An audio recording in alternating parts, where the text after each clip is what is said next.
Hello and welcome to episode 9 of The Old World Lives, a Warhammer Fantasy Battles Podcast. I'm Christopher, and with me tonight I got Jimmy. Hello, everyone. And Christopher. Ahoy, hoy.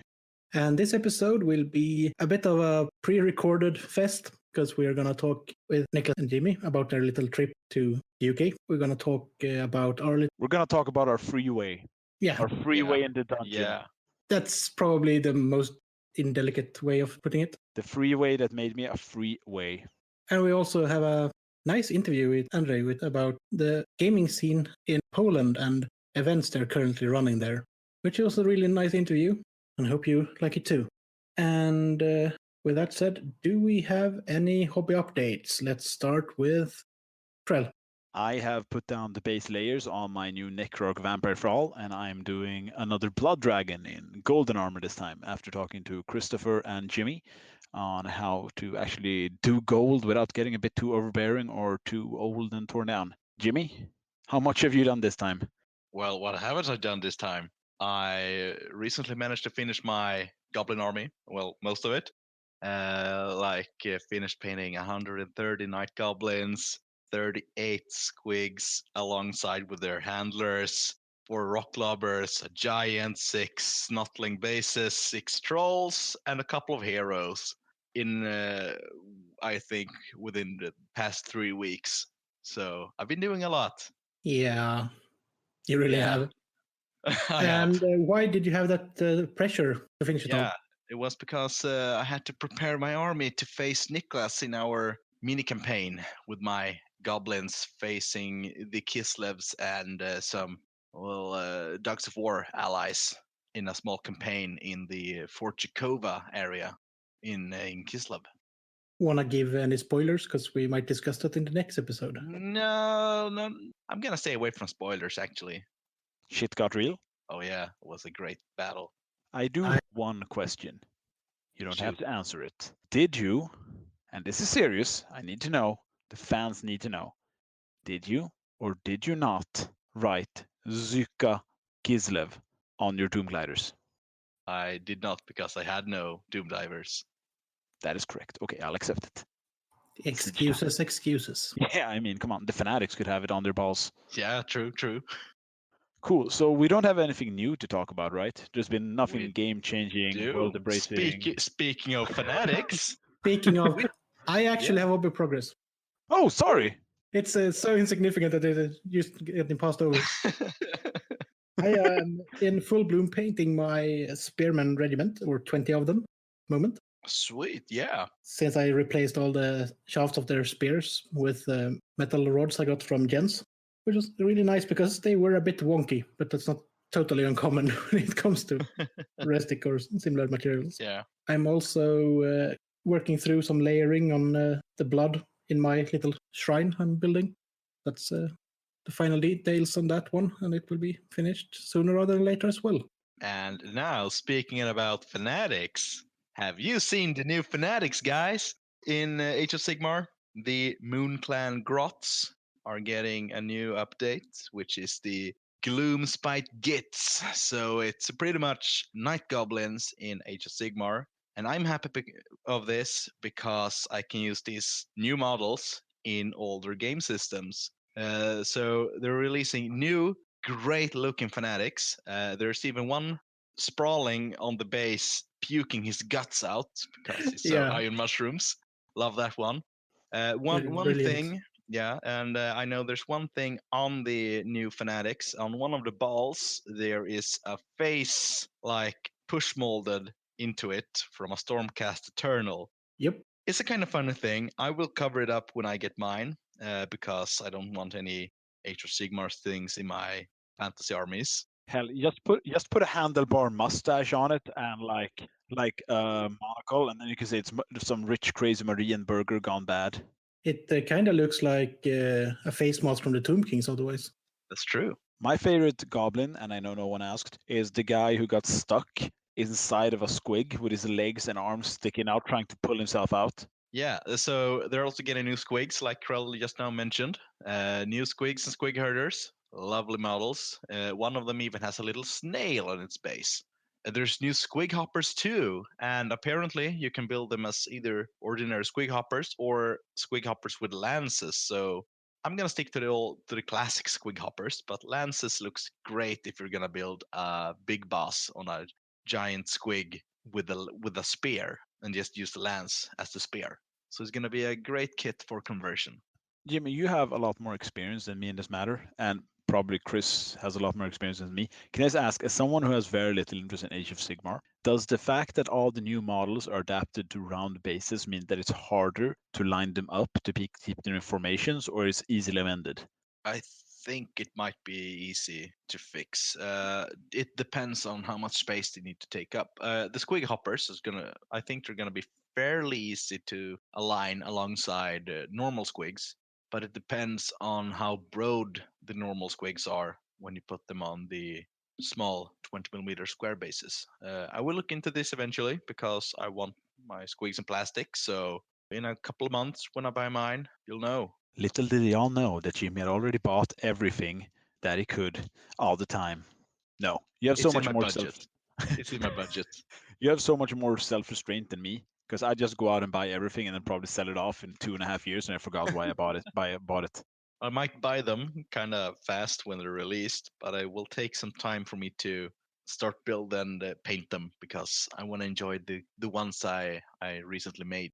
But there's also some new terrain coming up. The Bad Moon Loon Shrine. It's a lovely piece of terrain with some moons, the typical Night Goblin Bad Moon, atop of a cave entrance, and there's mushrooms everywhere, and it looks kind of big for a terrain piece too. I think it's about the same size as the what's it called, the Herdstone. Yeah, I think so. And it bodes well that they're making these for different factions. Yeah, the Herdstone yeah. is like a really iconic piece that works with all the Beastmen, and I think the one Yeah. you mentioned as well is going to tie into any army for the New or Old World. Yeah. And so is the shipwreck. Don't get me started on this. Just for you, I rewatched Lord of the Rings: The Two Towers today, and it was worse than I remembered. You're welcome. I've got to ask about this new terrain piece for the goblins. Did you see it rise? Have you seen a Bad Moon Rising? I have never seen a Bad Moon Rising, ever. I mean, somewhere, I guess. Well, We are not amused, I hear. Yeah, I know. what do you think about the endless spells then? I'm not. Terrain pieces? No, I will not get this. I don't like any of them yet. That is, cause yeah, a big mushroom, floating moon, couple of spiders. The cauldron with spider legs is kind of cool though. The spider tide is quite badly sculpted. Yeah. But I mean, for like the Spider Tide, do we really need that from GW? I'm guessing they're selling this as a kit, but that one you can just sell on Swedish eBay Tradera because there's so many better options now. And also Yeah. know for a fact that you can like hand sculpt beautiful spiders without even like you're some arcane creator god. You just create beautiful bases of swarms without even intending to. Can you get like a spider roller from Green Stuff World? Maybe, I suppose, if you're lucky If enough. these kind of things keep coming out of GWs, they probably will make one. But the spiders look a bit too clunky and similar in shape to make it interesting to die. They look like a bad CGI movie. Yep. So basically, they're the Transformers 1 of new spells. No, they're basically the movie Eight Leg Freaks. Yeah, that's the one I was thinking of. At least it's not the evolution of terrain with David Duchovny just before he like reinvented himself and did Californication. I really love that movie just because who could have known that Head and Shoulders shampoo was that versatile? I don't know if that's like a really sly reference to War of the Worlds or if they just honestly ran out of ideas. No, yeah, but I mean, I'm super happy for Jimmy, and I'm sad because he's created so much beautiful things from the older cats, and I understand that the burning incense that need within him is to buy these new things. But Night Goblins are really iconic and needed an update, and now we're gonna have a wide swathe of selections from which to choose. So, congratulations, Jimmy. Thank you. To Jimmy's family, significant others, and anyone around him who's any way financially inclined or connected to him, I apologize. I feel for you. And I might be wishlisting, but there might be new trolls coming up. Maybe new snotlings. We don't know yet. but there's gonna be a bunch of new magic users for the night goblins to use. So Oh, yeah. that's what I'm looking forward to. The worst thing would be if the troll actually looks like the troll in that kit that came out with the Moonclan I grots. think they're gonna look like the troll from the second season of Warhammer Underworlds. From That's the a horrible night- troll. I don't hate it. I don't love it. I just want less mushrooms on it. Otherwise, I would love to use it as a normal troll. I just wanted to check instead of just asking you guys like I always Yeah. do. All of the trolls on the webpage are temporarily out of stock or not available. Yeah. And you can't even buy the vomiting troll anymore, can you? I missed that sculpt. Wait, vomiting troll? Do you talk about the river trolls? Yeah, there used to be like a troll sculpt. Maybe my friend just painted it in traditional troll colors that was vomiting, just like from the Warhammer Fantasy 6th edition rulebook, where you have like a troll vomiting against there- people. That is from the plastic river troll kit. Oh. Yeah. The fat trolls. One of them can have vomit from his mouth. Give us a summary what you think about them. The kits. What I've seen so far, I love what I've seen. The updates are so true to the old, well, let's say, artwork from like early editions of Warhammer. It is, it's magical. It's mystical. There's mushrooms everywhere, and I love it. The new models makes me think of the Ravening Hordes front page. That's what I'm thinking about when I look at these models. It's nice to see that they're still getting to keep their identity while being updated with gorgeous new sculpts.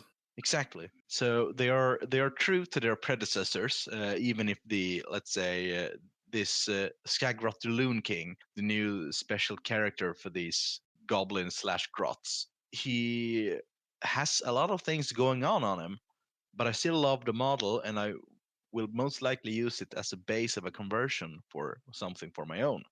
I'd say with another paint job, it could almost be a Tomb King's inspired. Yeah, I agree. As well. Thinking about his little beard that turns his face into a moon. Yeah. He's mimicking the Southerners. Was there ever rules in Warhammer Fantasy for the Arabi? For like the Arabian? Only Mordheim, I think.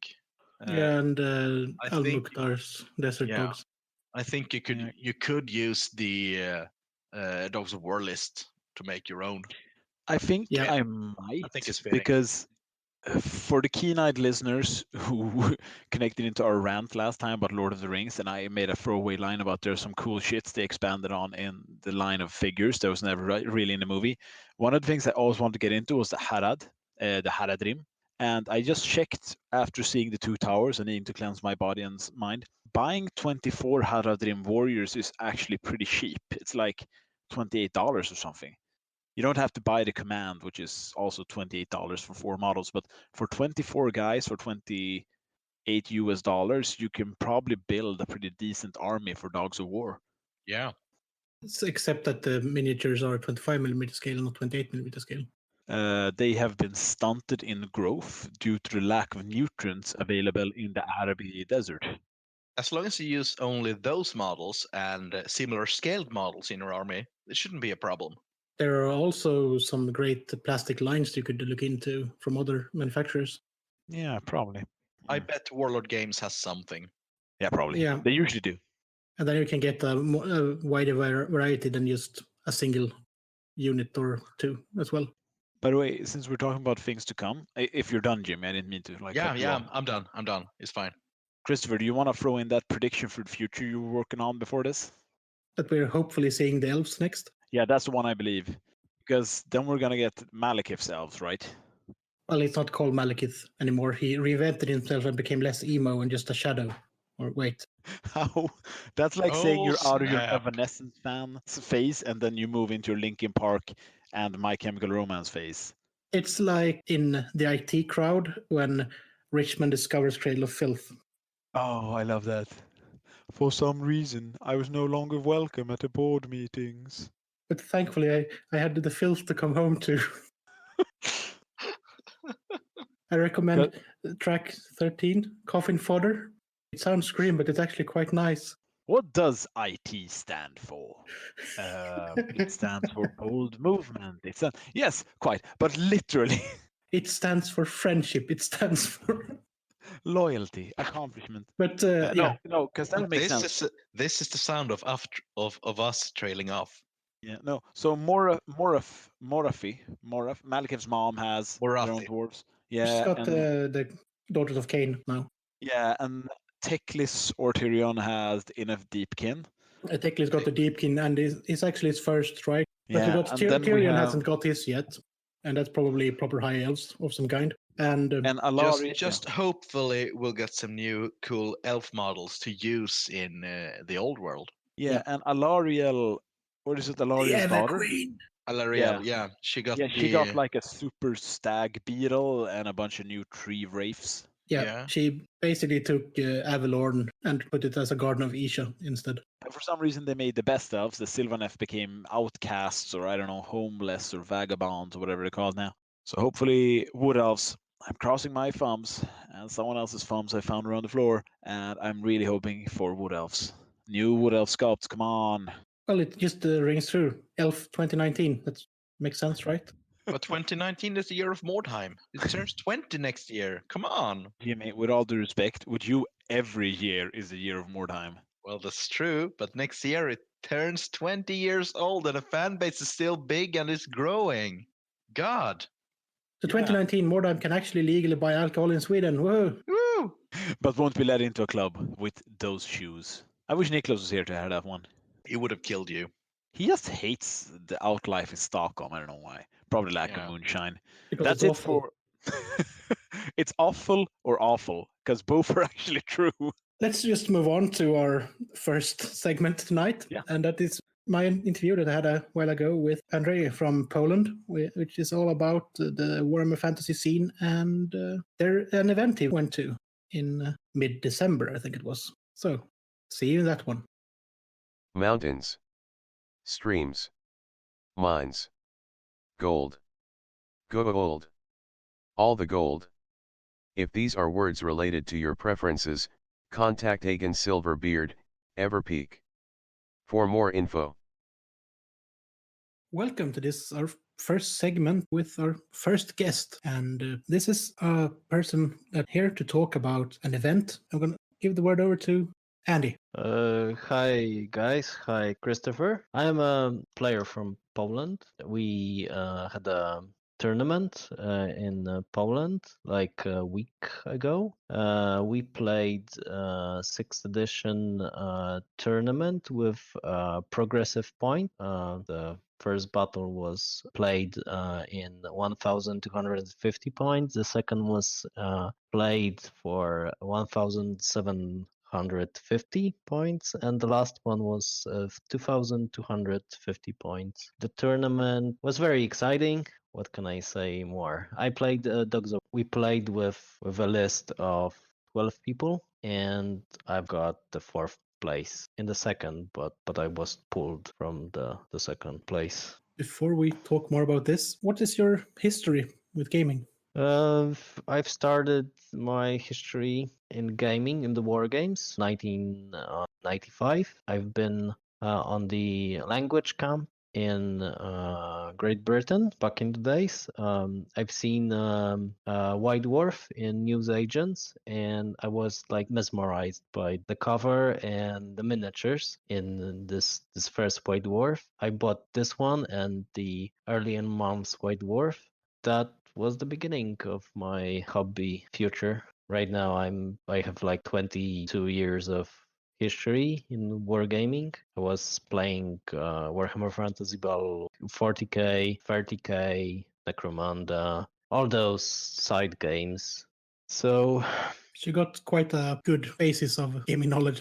I worked in the Games Workshop team. We opened the first Games Workshop store in Warsaw. I was part of the first team, and I learned everything about the Games Workshop back then. It was like, I think, 6 years ago, 6 or 7 years ago. And from that time, I had a big discount, and I bought a lot of miniatures for my Dogs of War army that I have till this day. So I've heard behind the scenes, just people listening. Yeah, they get a lot of stuff from GW. I heard that the Dogs of War will be pulled from the website, and I bought a lot of stuff from there. So I have for like couple of years of playing those miniatures. I always try to paint a new regiment for every event or tournament or any edition, because in Poland we have couple of events in the year. That leads quite good into my next question. I was just about to ask, how's the Polish local and natural gaming scene? A lot of the official gaming scene right now, they're playing ninth edition, a Ninth Age really, and the official like scene, the Polish scene, the tournament scene left the original Warhammer where we stayed, and we have Oldhammer Poland website. Like this is the Facebook fan page, Warhammer Poland or Warhammer PL, because we have those two different Oldhammers fan pages, because some guys didn't work out very well with each other, and we have like two fan pages. Even we post the same things on those fan pages, and So that's a good solution, though. Instead of it's a arguing. good solution, because I think in my point of view we should stick together, every Oldhammer, because Definitely. there will be no new blood in the future. Maybe some people will gonna come from like Age of Sigmar and start playing the Oldhammer. If I say Oldhammer, I mean all the editions from like third edition to eighth edition. I know this is you can have specifically Old Hammer, Middle Hammer, New Hammer, or something, but we're calling it Old Hammer. It fits. It's in the old world. It should be called Yeah, Old it's Hammer. it's in the old world, so I don't have a problem with this. If you wanna correct me and tell it that it's wrong the extinction, so you can write to me. So we have like a very large scene of people playing Warhammer in Poland. I am proud of people, because right now we're playing, if we have an event or tournament for the older editions, we have the all painted armies, and everything looks like exquisite, 100% of effort in the rosters. We don't have procs, and we don't use unpainted miniatures on those events. So it's just fully painted models then. Yeah, fully painted models. Is it fully based as well? Bases, models, everything. Yeah, we have our standards, you know. It's nothing wrong with that. It's nothing wrong with that. We have one event in the year, 2 days event, that is mainly focused into the fifth edition, playing with fun, like fun playing with the fifth edition. It's like the nostalgia train all the way. We have like very crazy rosters, because the edition is very funny and crazy. Like it's called Hero Hammer, because you have those very large monsters with heroes, and those heroes have a lot of magic items. And we have couple of events with the sixth edition. I don't know many events in Poland that involve the seventh edition, but we play sometimes eighth edition, but it's not so popular right now. I think the people are very familiar with the eighth edition, and they wanted to play sixth edition, like come back to sixth edition, because those were the golden times of playing. And I think a lot of players that have left the game and come back used to play in 6th edition as well, at least in my experience. Yeah.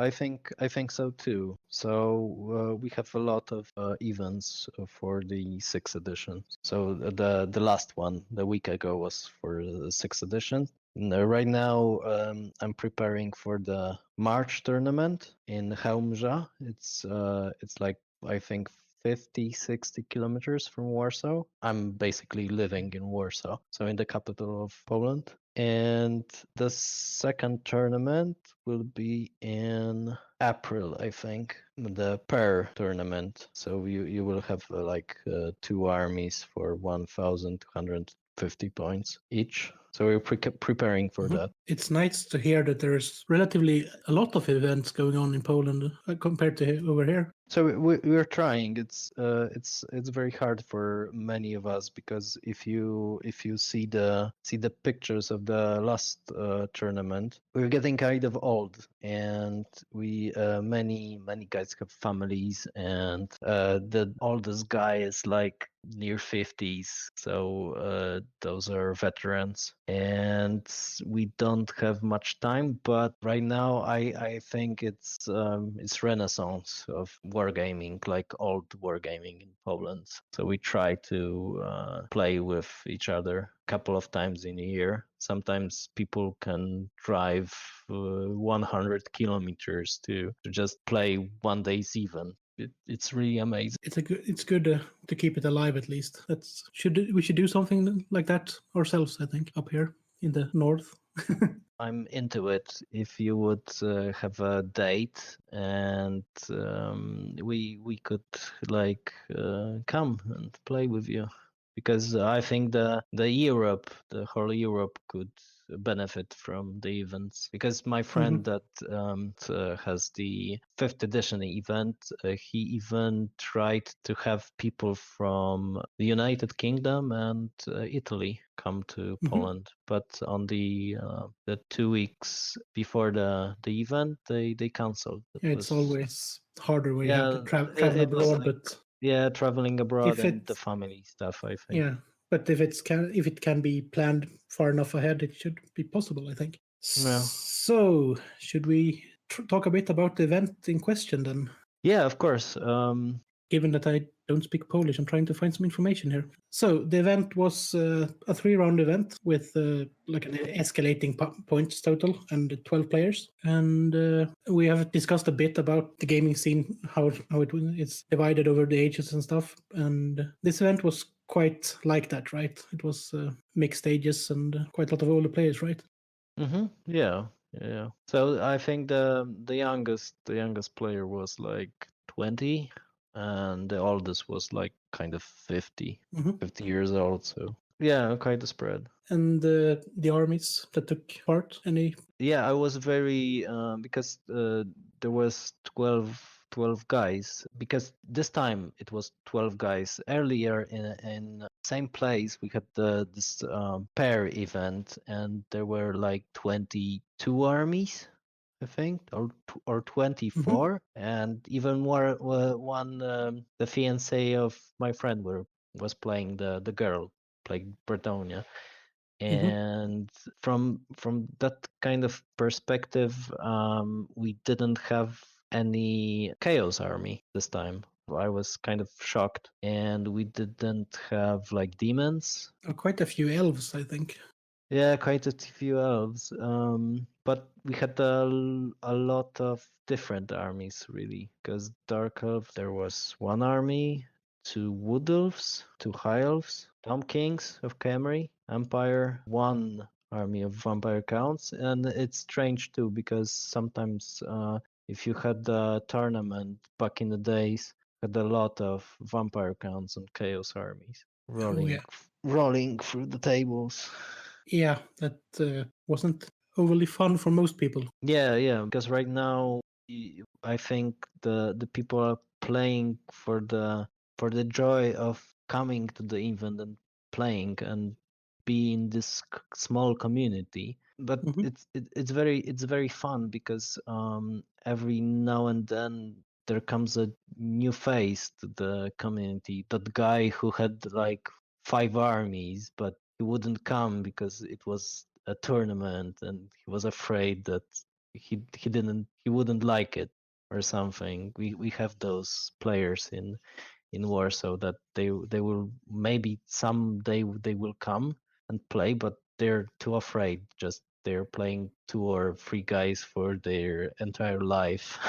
And this is fantastic when you meet that kind of guy that plays in his basement for entire life, and you see those like very old miniatures. That's fantastic. It's always good to get to a game day or tournament or whatever you want to play. Of course, but some people are because Polish tournament players are very competitive, and if you play with one of those guys, you don't want to play in the events anymore because it's like a trauma sometimes. Yeah, I And can recognize that from the Swedish meta back in the day as well. There's always those yeah, players. it's very frustrating. You have a lot of nerves, and I didn't feel any nervous situation in that tournament. So that's amazing. But back in the day, there was a lot of nervous situations in those tournaments. The big tournament we had in Poland for like 80 players or 70 players. Yeah, and not everyone is willing to let someone else have fun, which is Yes, of course. So let's talk about a bit about the games you played then. What about your first one? What did you face?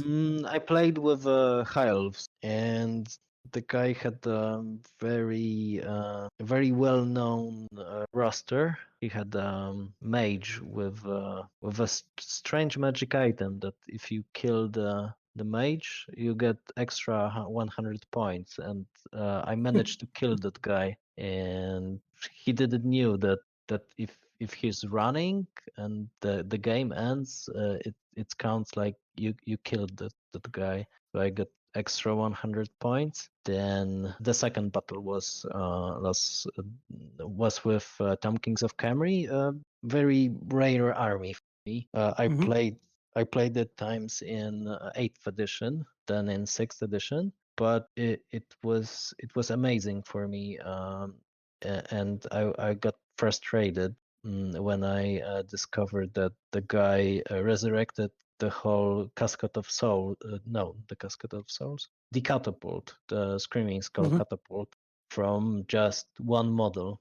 Because I destroyed the catapult itself, and I destroyed one or two guys from this unit, and he resurrected the whole thing.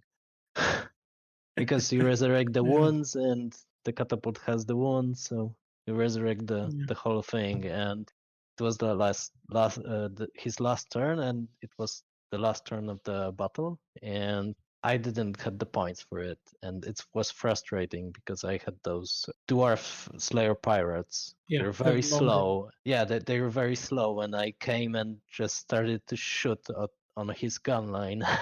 The battle ended. I was sure that I got those points, but it was frustrating. They are so slow because the dwarves are so slow in 6th edition. There is a full photo gallery for this event. It's going to be linked in the show notes. There are some lovely pictures of some Slayer pirates fighting. I see the picture are mixed. So in like in the half of the event, there is my Dogs of War army fighting the Tom Kings of Camry. It was a nice battle with the guy I knew for several years. Cool event. So and the last battle was with my friend with the dwarfs, the 2,250 points, and I had my different approach army, Dogs of War army. I have a different approach because earlier I had a small gun line with some fighting units, and in the last battle I had two Albion Giants and a very big regiment of Golfak Ogres, the 10 of them. Yeah, I'm looking at the photo of the lineup of your army right now. It looks Yeah. It brings back so many memories. The memory lane. I had a Mengil, 10 Mengil, the unit of 10 Mengils. They came like they were destroyed very fast because of the organ gun.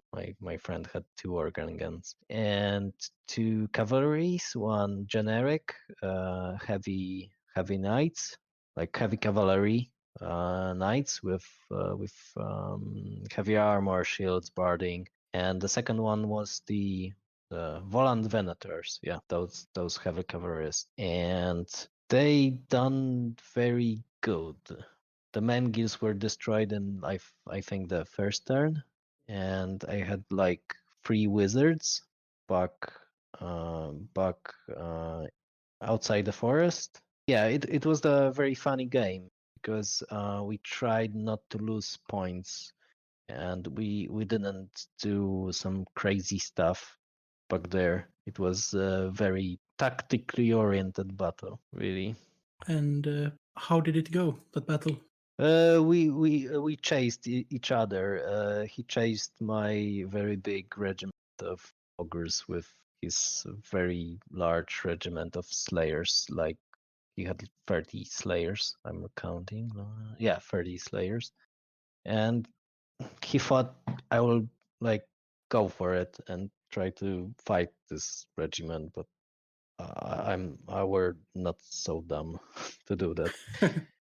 I tried to I destroyed all the machines and the crossbowmen over here and there, and he had like Anvil of Doom, and I charged it and didn't destroy it through like 3 turns. Oh, He destroyed my giants, Mhm. and yeah, it was very fun. I have a very fun situation when one of my giants charge into his unit of rangers, and 2 times I rolled Yellen Bowl when your opponent loses the fight with minus 2 points, and he always rolled he stayed always rolled like 6 or 5 on his leadership, and then I lost the combat in the third turn, and I was beaten down. I ran like 2 inches. The mighty dwarfs ran like 11 or 10. I don't remember, but it was very funny. So for once they could actually move. Yeah, once when you don't want them to move so fast. Yeah, but Yeah. Anvil of Doom in this edition is great because on the if you have more than 2,000 points, the Anvil of Doom speeds your army because you can cast the thing that moves the regiments faster. Yeah. So it's very cool to have it. It almost becomes an auto include at that point. Almost Yeah, auto-cloned. Like in the 8th edition, you have a choice to have this guy on the shield, the Lord on the shield, and the Anvil of Doom, because the both things were evenly good, I think, because you have like randomized charge in 8th edition, and you Mhm. could charge like more than 6 inches with dwarves, and you had different I don't know spells incantations of this Anvil of Doom. So it was kind of worth taking those two. But in the 6th edition, the Anvil of Doom is like 99% of every roster I knew. It becomes a bit boring when it is like that, but on the other hand, what should you take instead? There is no really no option. I think the Lord option is a kind of an option, or I've seen people not taking any Lord choice even, and playing with the hero choices because they cost a lot of points. But if you have a gun line, you can have 2 bolt throwers or extra cannon, and it's Yeah, or that's 2 true. extra cannons. It's worth it, I think. So, but then Because you, because I played dwarves in 6th edition, like Mhm. ton of other armies, so I remember some things. yeah, but then you have to tailor your army for either taking it or not taking it. Yeah, of As long as course. there's an option, it's fine.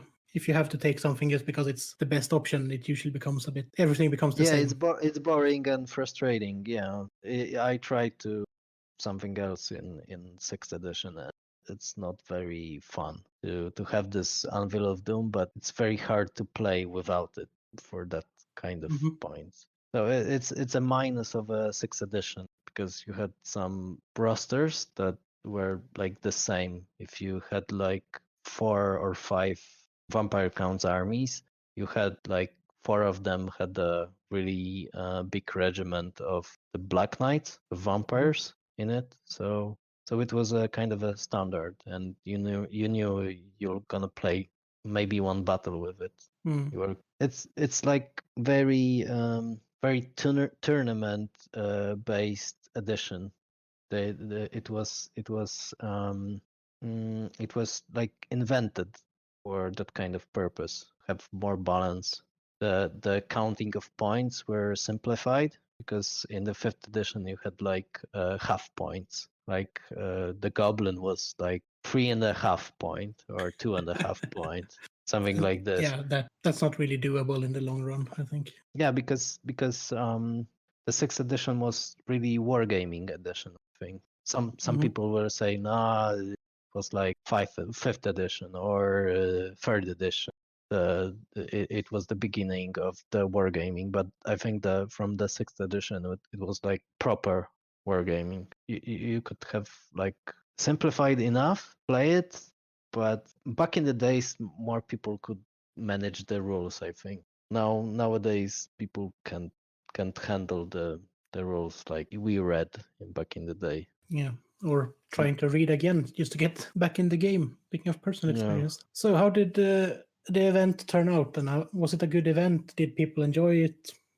I think you know the every that kind of event that we have, it's a success because a lot of players come and play and have fun. We don't play to win, but we have the guy who was an organizer of this event, Jakub Polkowski. He always have prizes for people that attend tournament. So what are the prizes for? Is it for winning, or is it painting, or is it just attending? No. We don't have those kind of prizes. We had those back in the days, like in 2009, 2010, so on. But right now you have randomized prizes. You have like we had like something like Lotto or lottery, and in the end you pull like the ballot, the paper that you have your name on it, and you can win a cup or a copy of Total War Warhammer second part or something. That's a really good way to do it. Yeah, we play for us, and then we can enjoy the prizes we had. If you see the last pictures of like last photos, you see the prizes. You see the Warhammer cups, the bags, the bits from like Cromlech, and some terrain made by other Polish manufacturer that supports the event. I really like that way of doing it, because then you're just playing for having fun, and then you get something out of it in the end, instead of just I have to win because I want that whatever it is. Yeah, we want that prize or something. No, we don't have it because it destroys the spirit. We're always playing for the good position in the table. In the ranking or the ranking, score, whatever. Score. The good score. It's like, yeah, I was better or something. It's just for us, and it's not playing for golden pantaloons, as we say in Poland. I really like hearing that. There was, at least back when I used to play a lot, there was too much focus on just being the first one, being the winner overall. In the past, in the past, we had the very good prizes for the big tournaments in Warsaw, because you could have a battle force or even the whole army box for the winner. So it was kind of a big prize back in the days. But right now we're just Oldhammer players. So we're doing it for our own pleasure. Pretty much how it should be. And our wives or girlfriends' annoyance. So I heard that you're preparing, maybe you're preparing an event of your own in Sweden. We are looking into the possibilities, yes. It's a while off yet. It just have to be the right thing, the right setting, whatever. Have to be the right place as well. We'll see what happens. Maybe get it to a convention, or maybe host it ourselves. We're not sure yet. No, yeah, okay. So it will be like in the next year? If we can manage it, it will be next year. But hopefully, it will be next year. But we can't really say too much because it's still in the planning stage. It Yeah, will okay. it will So probably. if you're be doing one, I'll gonna come with my Dogs of War army. So I'm Mm. trying to have another army because the Dogs of War those are very heavy. I was gonna say that taking those on the plane, you'll probably not be able to bring anything else or Yeah, the yeah. entire The army. the, the baggage, the baggage is it's very very heavy. Yeah. The bags are very heavy, because I magnetize those, and the movement trays have the metal Hmm. plates under it. Yeah. So It's just if I adding. take, I have two bags. I'm feeling like I'm working out on the gym. So maybe I take a ship to Sweden and Aren't there a possibilities. I know. Isn't there a ferry line or boat line from Yeah, Poland there to is a Sweden? ferry line from Danzig, Gdańsk to Stockholm, I think, Oh, or a place near Stockholm, because they don't come directly to Stockholm. no. Some do, but those are mostly the Finland Yeah, the boats. Finland maybe. They go straight into Stockholm, some of them, but usually it's outside. That sounds really good. I'm So, gonna. so the second army, I was thinking of an army that is mainly made out of plastic and resin. So, so it would be better to move around with. Yeah, it's a lot easier to carry. Yeah. So I'm gonna ask you before I forget and everything. Is there anything you want to shout out before we end this segment? I, People, whatever. I would like to shout out a couple of guys that I know that they're always preparing the tournaments. I would like to say some warm words for Jakub Polkowski, the man who does those tournaments. You're gonna post a link in your description. There is Mateusz Mańka and Sebastian Suski. Those guys make small events, and Warhammer 5th edition Warhammer Weekend, it's called. And we are, of course, invite people to come to those events, because I know the Sebastian is posting invitations in the English language groups on Facebook, and we invite all of you. Just you can write to me, and if there will be an event right into Poland, we have like very good base for people to stay and have a good time in Poland with us, playing, getting your ass kicked. That's one way of putting it, or laying down a challenge. Yeah, of course. I welcome you all, and I can have a challenge with you, with my Dogs of War army. I think that army is worth traveling for, if nothing else. Yeah, I think so too. It's like I'm very generous, and I want to play with all of guys that have a challenge with me. I always like to play with people that are willing to travel a long way, because sometimes in those events or tournaments, you sometimes don't know many people, and it's fun to have a challenge like with a friend from the other town once a year. How it should be as well, because if you get to travel and you get to have fun playing, just a bonus, I think. It's a bonus to meet people, because some of those guys I see when we play Warhammer 1 or 2 times a year. Nostalgia. Yeah. Well, I'm going to thank you for coming on and almost apologize because I'm a really bad interviewer. But thank you. You tried your best. Well, I tried my best for the first time. That's always something. Yeah, I'm very grateful that your first time was with me.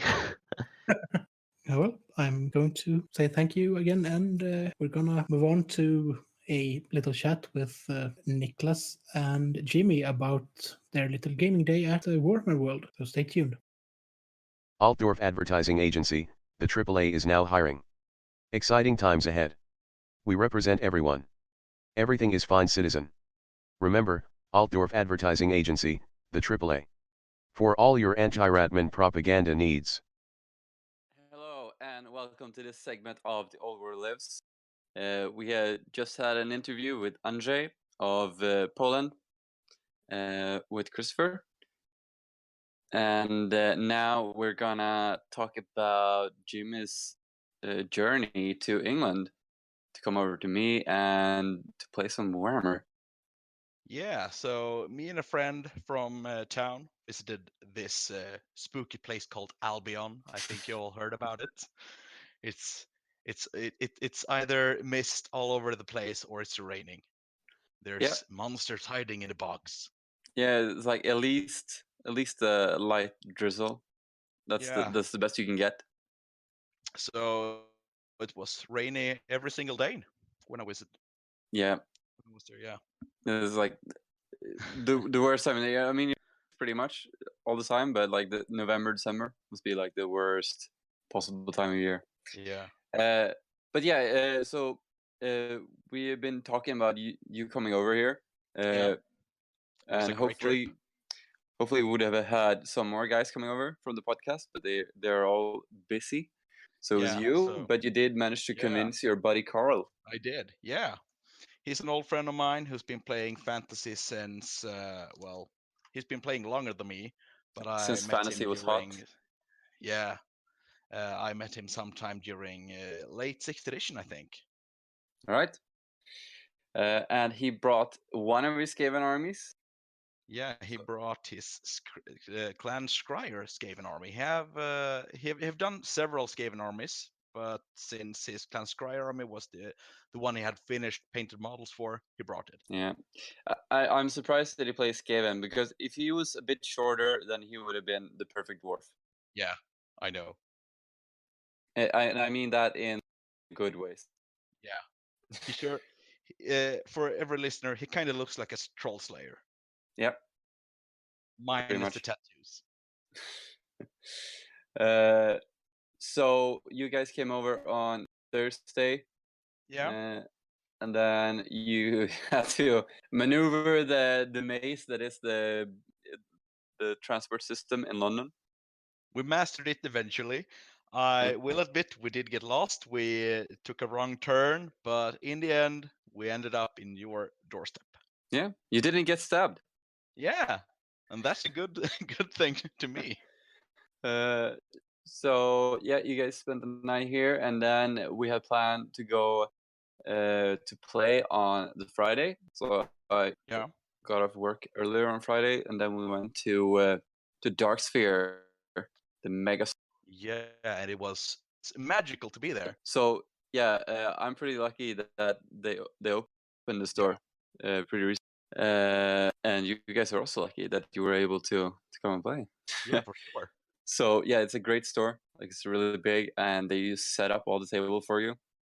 Yeah. You don't have to do anything. That's bloody amazing. Yeah. So you showed up and started playing, and then Joseph came along. Yeah.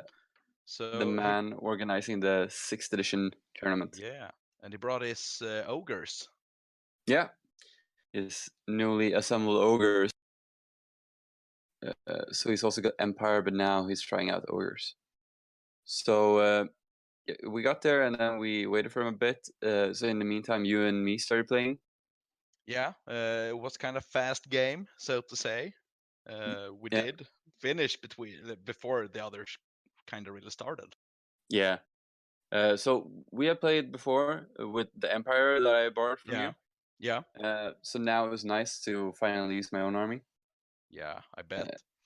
Let's just try and run down those freaking rats. You love the rats, we know it. And I hate them so especially much. the rat swarms. From the bottom of my heart. I know you love rat swarms, and I know you absolutely love Warp Lightning level 2. So bane of cavalry. Yeah, if you want to see these battles, we posted them on our Instagram and on our Facebook profile. So we started setting up a battle, pitch battle, of course. Did we roll Yeah. for it, or we used to play it? Yeah, we rolled for it. It was a pitch battle, and the Of second course. roll off was also a pitch battle. Yeah. I only So played pitch battles. The first game, I was super unlucky in the beginning. Cause I think we did it a bit wrong as well. Because I think my Yeah. big unit would have fled to the side and not to the rear. Yeah, exactly. They should have run away from the fleeing unit, not the from the destroyed unit, not away from me. The So annihilated. They should have been still on the table. But knowing how I don't your know if that leadership, would have. knowing how your Yeah. leadership tests were, you should have failed another one and run off the turn afterwards. Yeah, I don't know if that would have made such a big difference. Yeah. So that I was like, oh shit, my best unit just ran off the table. Yeah, I better like your try general. and do as best as I can, I guess. And then it didn't really work.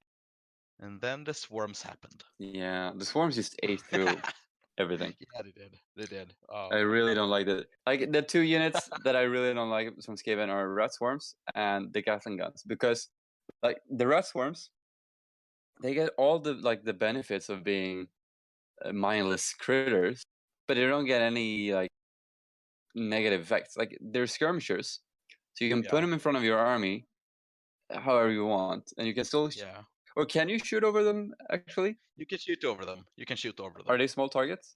Yes, they have this kind of special rule. I don't know what it's called, but you can see past them. Okay, yeah. Yeah. So they're really good for just screening your army, and then like when it's your turn, you can just like charge them away from your units. You can charge with them as well, I guess. Yeah.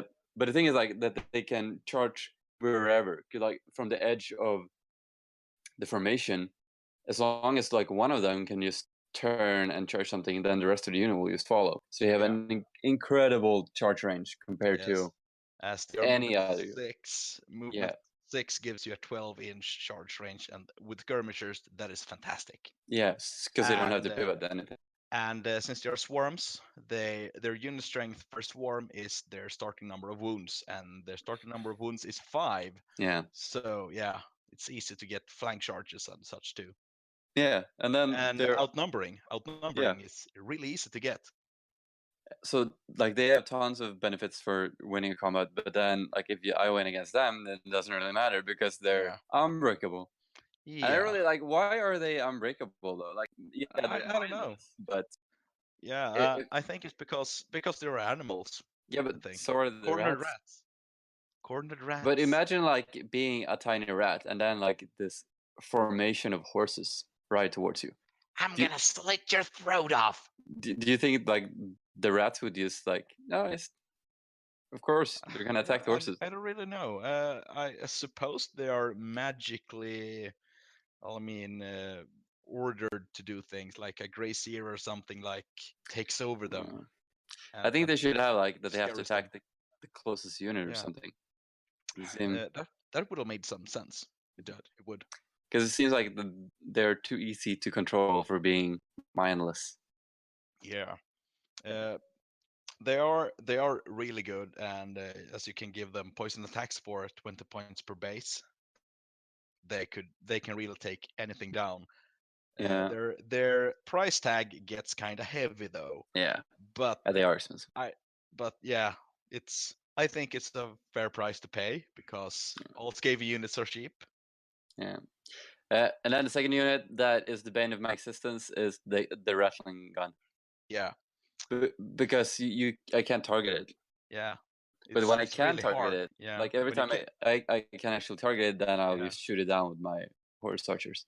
Yeah. So I don't really know.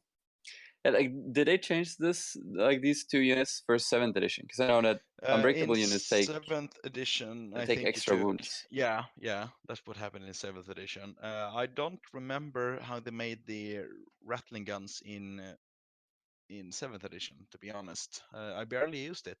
I know I used my warp fire throwers more in 7th edition than my rattling guns.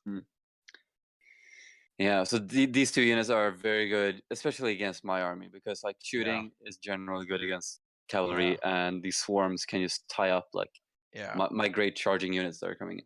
But the rest of your army is really weak, I would say, against my cavalry. Like, I agree. I really agree. like the glorious charge rule is so good God, against cavalry. yeah, it is.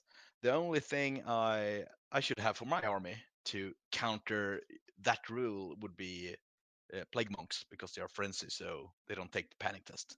Yeah, definitely. And luckily, I sold my plague monks years ago. Yeah, but like, because you did some good tactics, like you put your slaves in front of your good units. Yeah. But then when I charged them, they just ran away, and then I could charge your good units anyway. Yeah.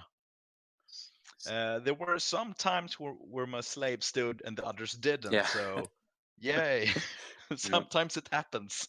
So yeah, I lost the first battle pretty hard, but then the second battle was a hard-fought victory for the It was Kislevites. like for the first half of the game. It was like, who's gonna take the lead? Who's gonna take the lead? And then you just took it by storm. It was amazing. Yeah, it was a really, really good game. And then it was like, felt like the turn 2 or 3, like, oh yeah, I really got this. But then like you got some really good shooting off with your rattling gun, like annihilated the Griffin Legion, as they do, or no, maybe not the Griffin Legion, maybe another unit, but it kind of swung. But then in the end, Kislevites were victorious, with my general fleeing through the battle. It's ridiculous. The glorious brave. Yeah. And in the meantime, Joseph and Carl played one battle while we played our 2 battles. Yeah. We're fast gamers. Yeah. Definitely are. I think Joseph won with his new ogres. Yeah, he did. But it was marginal, I think. Oh, yeah, so that was a great day of gaming. And after that, we went to Brewdog. Yeah. A few beers and talked over the battles. Yeah, it was a great talk. Oh. Yeah, and after that, we headed home to be ready for the day to come. Yes, the day when we went to Warhammer World. Yeah, so we got up early on Saturday, took the bus to Nottingham, and went to Warhammer World. Yeah, and I need to say to you listeners who have traffic on the right side, it is a mess traveling by bus on the left side of the road. Because when the chauffeur went to his seat, it looked like he was going out to the bus, and the bus started rolling, and I was like, "No, there's the chauffeur! Oh my god!" Oh god! Both Carl and me were panicked at the same time. We were like, looking at each other, while like, "Oh my god, there's no one driving!" And then we realized, oh right, he drives on the right side of the bus. Yeah, weird place. Yeah. So yeah, we arrived at Warhammer World. Carl had not been there, but you and me had been there. Yeah, I was there in 2011, I think. So oh, that's a while ago. Years. Yeah. So the changes they have made are fabulous. I love the new look on the place. Yeah, I was there last year, so they haven't really changed much since then. Well, to me, it was a big change. So yeah, we came there and we went into the Force World store a bit, just have a look around. Like one out of the 8 times we went in there or something. Yeah. And then we were a bit hungry, so we went to eat at Bugman's. I have heard some bad stuff about Bugman's, but I really liked it. Me too. Pizza. Yeah, it was. I was first like shocked of the things on the pizza, like barbecue sauce on a pizza. What is this? Yeah. But it has pulled pork, and it has this, and it has that. So I'm gonna try it. Yeah, it's really good. It was super good, and all the merch they had there. I regret that I didn't buy one of the Bugman miniatures. Yeah, me too a bit. We can always go back. Oh yes, there's always next year. Yeah, so sadly they changed the names on the menu to a lot of Age of Sigmar stuff, but the rest of the interior was still firmly old world. Yeah, there were dwarf things, Skaven things, orc things. I'm a little bummed that they removed the sword. I think they had Arcane sword on the wall before. Oh wow. It was some chaos sword. Oh Yeah. well. And after that, we tried to find a table to play on. They had like this Middle Earth tournament going on. Yeah, so it was hard finding a table. Yeah, so we had to kind of wait a bit while they tried to find a table for us, and then we went over to find some guys playing Oldhammer. Yes, Warhammer 3rd edition. Yeah, that was awesome. Yeah, it was. I think it was 7,000 points on each side.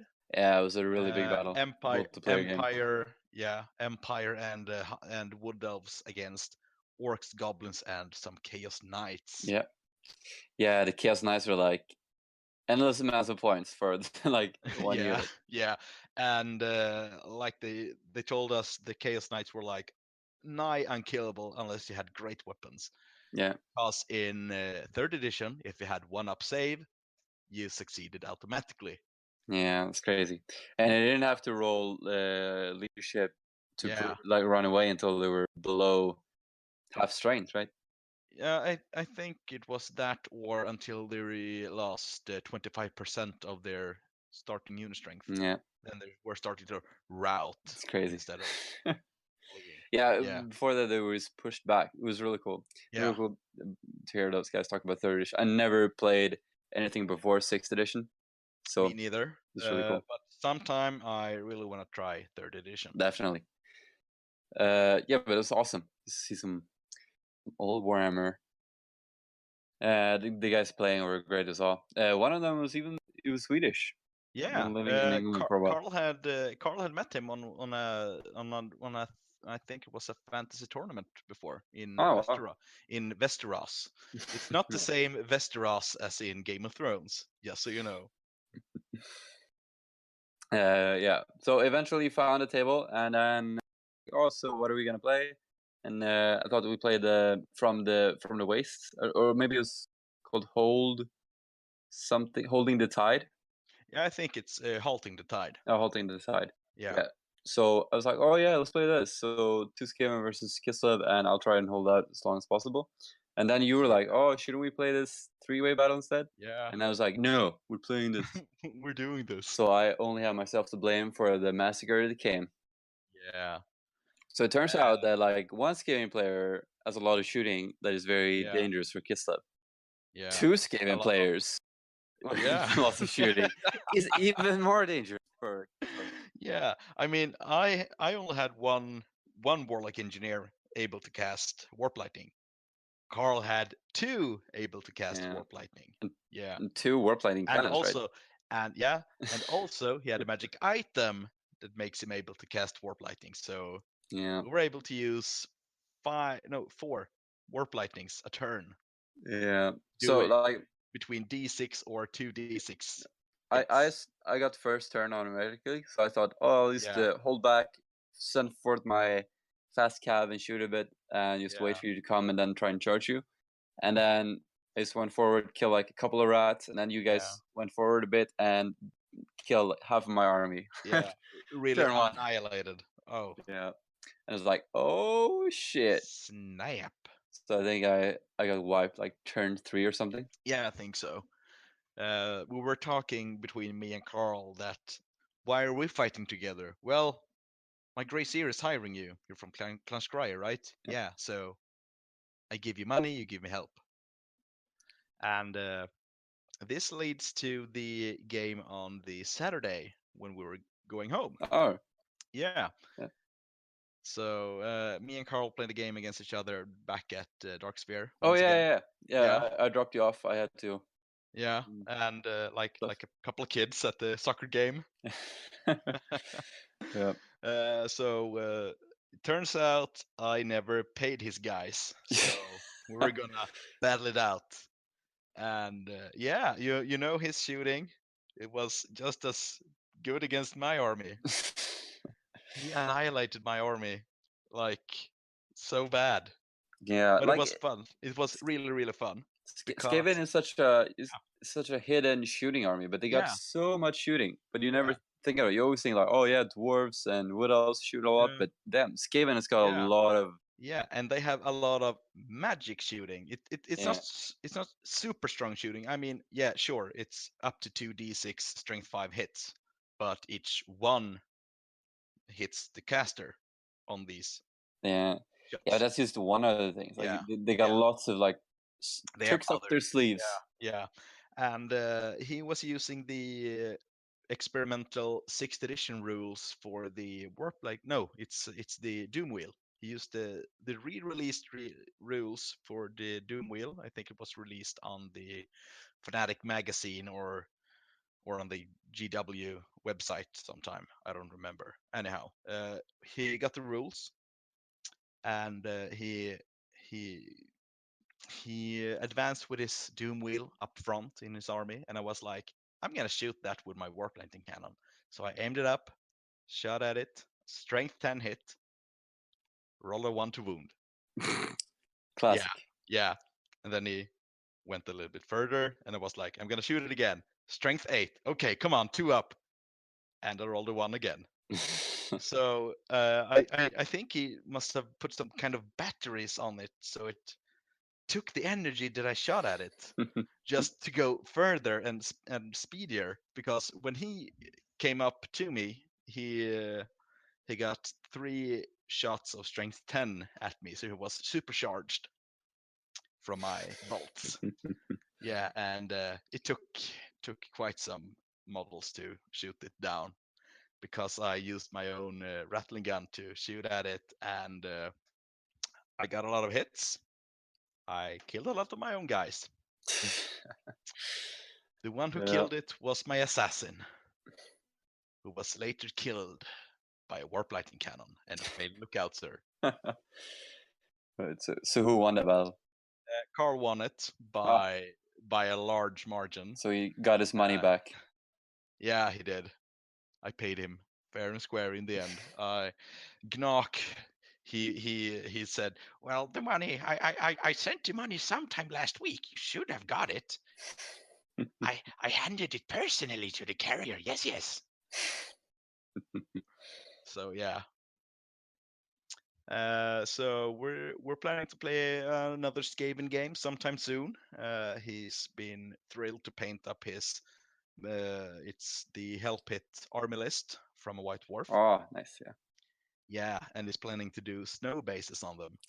The only it's way. gonna look great. Yeah, it's gonna look great on the new table. I think many of you have seen pictures of the newly painted and built terrain for it that my friend Frederick has been doing here in town. He also recently finished the fortress for us. So Yes. it looks amazing. Super looking forward to that. Yeah. I only got the 2 characters left to paint. Yeah, nice. And I'm gonna make sure there are Empire models that can act as dogs of war for you. Great. Awesome. Oh yeah, back to Warhammer World. We did some other things there. We visited the gallery, the museum. Yeah, the exhibition. Yeah, it was great. Yeah. My favorite. Yeah, my favorite is still the Skaven versus Dwarf one from the old times. It was so good. So really good. Oh god, it gives me flashbacks to playing Vermintide. It's so glorious. Rats everywhere. Yeah, it really makes me want to do dwarves. Do it. It's gonna be fun when you finish your dwarfs, I'm gonna say. Yeah, I promised myself that I'm not gonna play anything but Kislev for at least as long as it took to create the Kislev army. Nice. Because like otherwise it would just feel like a betrayal to all the time that I spent building and painting these guys. Yeah, I might do the same promise to my goblins, but I'm not sure. We'll see. Yeah, we'll see. Yeah. I'll be building dwarves in the background, but yeah, I'll be playing Kislev for like I will probably 6 months. I'll be probably be doing the same thing, since I need to paint some common goblins to join these guys, so I get some faster troops. Yeah. So we went through awesome stuff, awesome historical Warhammer stuff. Yeah, and all the dioramas, everything was top notch. Yeah. Then went back to the Forge store once again. Yeah, and I kinda went wild. Yeah, I'm super jealous of all the stuff that you got. So many good models. Half of the stuff I got was payment for Frederick to paint the fortress, but the stuff I got for myself, it's some of them I've been longing to own, like the Femur Warriors, the Femur Noble. I got Azag the Slaughterer. God, I love that model. Yeah. And what else did I get? I got the 2 final Ogre Man-Eaters that I've been missing. So I got the Pirate and the Empire Man-Eater. So I got the whole collection now. Yeah. Yeah, I'm super jealous about those femur guys. They look so good. Oh, they do. I've been wondering how to field them in 6th edition. I might be using them as Ogre Man-Eaters, actually. Yeah, that's a good idea. Yeah, and use them in my Chaos armies. Yeah. Loathsomely joining the Chaos forces. I mean, they hate them. They bloody hate the Chaos Warriors. But, I mean, yeah. Wouldn't you hate the one who stole your spot in the spotlight? Yeah, who do they like? You know, femur, they're so mysterious. The entire race. Yeah, I love their lore. Their old lore is a bit dark, so to say. Yeah. Some of you listeners might know what we're talking about. But yeah, they're dark and mysterious, and I love their looks. They really fit into the aesthetics of Albion. Yeah. Yeah, because of all the swirly things and parts. They looked like you could stand alongside the, what's his name? The Dark Emissary. Yeah. From Albion. Which I actually have here on the table. I might switch him from his round base to a square base sometime soon. You definitely should. Yeah. And go to Albion. Yeah. I think after that when's Albion gonna happen next year? Yeah, I'm planning an Albion event. I think it's gonna be in April sometime. Around Easter. So the weekend before or after. Yeah. I'm gonna look into going. My spouse have been talking about going to some places in England too, so it was like, well, maybe we'll go on a trip together. We could do things together and on ourselves on the side. So yeah, it's really easy to go to London. There are flights all the time. You get really good prices. Oh yeah. Yeah, but it was great. The guys came over here. Great to get some games in. And yeah, I'm just playing so much Warhammer now. Like I get games all the time, like every week or every other week. Nice. That's how it should be. All right, but I think that's it for this segment. Yes. And the next segment is gonna be with me, Krell, and Chris playing our first part in our Border Princess campaign. So yeah, finally, you guys. Yeah, finally. I've been having time all the time, but someone is always not around. We're not gonna mention who it is. Krell. Well, better late than never, and we will have so many good things to talk about there. It was just to say it here, the Border Princess campaign style is really, really fun because it changes how you play the game so much. Yeah. 6th edition, there are so many good things out there. So, yeah, that's what we're going to talk about in the next segment. All right. See you guys soon. An image forms in your mind. The Lord of Change works in mysterious ways, my child. Look to the past and see the future. Watch this space. Or don't. You seem busy with your new tentacle and beak anyway. Well, wasn't those crazy antics something fun to listen to? ha ha ha! Oh, Niklas, you and your crazy stories. Yeah. So this is something that we've been teased quite a lot, and we've never gotten us three on the same recording. We haven't even posted any pictures from our battle. I got them on a folder here on the computer desktop that says battle photos that's not edited. Never yet. open. Don't open Yeah. until Christmas. We're past Christmas now, so yay. It just says bad memories / skitter leap. Don't open until next Christmas. That's what it is. No, but those will probably go up with this episode. And what we're talking about is a little three-way battle had in, what was it, mid-October? Something like that? Yes, Yeah, mid-October. That was when Jim and I went to Stockholm and did the game club where Krell is roosting. SLG in Old Town. And we decided to have since we decided to have the three-way battle, we adapted. It's a classic three-way battle between Undead, Skaven, and originally Bretonia. But we had Empire troops this time because that's what. Yeah, and we changed the points a little bit. Yeah, we played 1,000 points aside, and it was quite entertaining.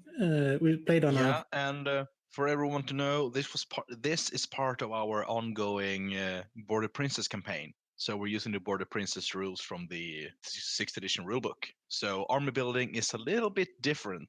Yeah, there are restrictions on what you can have when it comes to war machines and special and rare choices and stuff like that. Now, y'all might be thinking, isn't Jimmy a good person for telling you that in advance? And to answer you, I would say no, because apparently you can take a Lord Wizard choice, which I was not aware of, and I couldn't afford anyway. You were aware of it. I told you ages ago. Yeah, but then I also had to read books, and I found something shiny on the ground, so I got distracted. But yeah. And you get one special and one rare choice, right, Jimmy? Yeah. Two special, one rare. And you brought an 8th edition list. Well, actually, I brought both. Yeah, but we set up this nice little battle on a 4x4 board. And it was basically, at one side, we set up the Abbey, which would represent La Maisontal, and would be controlled by me, who was the Empire player. And then the other two set up their armies opposing each other on the large battlefield in front of the Abbey. Yeah, so basically you have a fortified abbey at the very top, which, if I remember correctly, had... So we set up the hill to be in the middle of one side of the table with the abbey out on top. Yeah, but this will make sense when you see the photos that will go. Yeah, we're trying to describe a graphic medium using an audio input, which is not great. But basically you had fortified towers and some walls. Yeah, and then there were some outlying ruined farm buildings outside of the abbey as well. And the base scenario is basically, and you guys have to correct me here, that the Bretonian garrison is calling for aid. However, as of right now, they have to fend off the attackers to keep the abbey and its arcane secrets intact for their own use. So that's why Chris was outgunned by two armies. Fortunately for him, we were both opportunistic assholes. So we will attack one another as well as the abbey, because I ain't sharing nothing with no half-decent rat man wannabe. Me neither. Well, I'm not going to share it with any of my rat companions. I saw that dude doing magic. Like, he jumped out of his own unit and just threw rats everywhere. He doesn't need to share anything with anyone.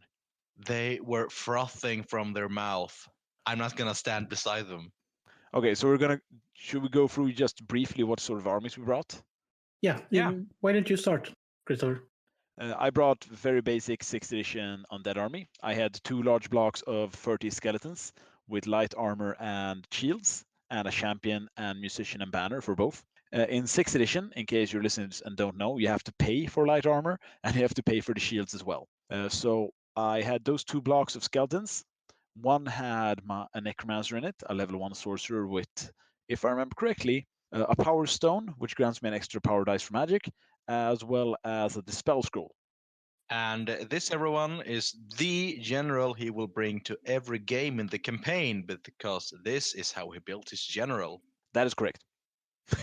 He might get upgrades when I get more territories. You will have enough points to put on other things in the army, so that is good.